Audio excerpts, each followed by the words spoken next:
Welcome to Samba Samba. Enjoy the video. In this video, I will explain how to safely jack up your Audi S5. Before you begin, always ensure your vehicle is on a flat, level surface. Engage the parking brake firmly and use wheel chocks to block the wheels that will remain on the ground. This prevents any accidental movement and ensures your safety throughout the process. Locating the correct jack points is crucial for preventing damage.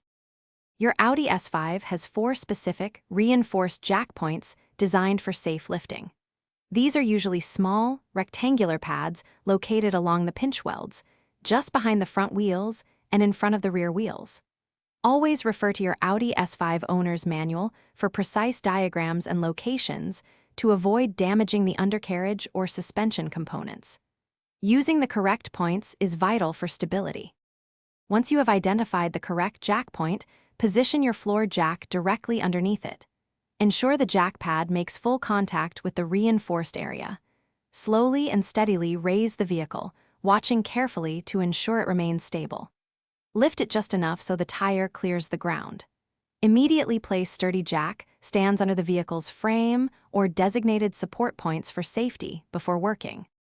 When you are finished, carefully remove the jack stands from under the vehicle.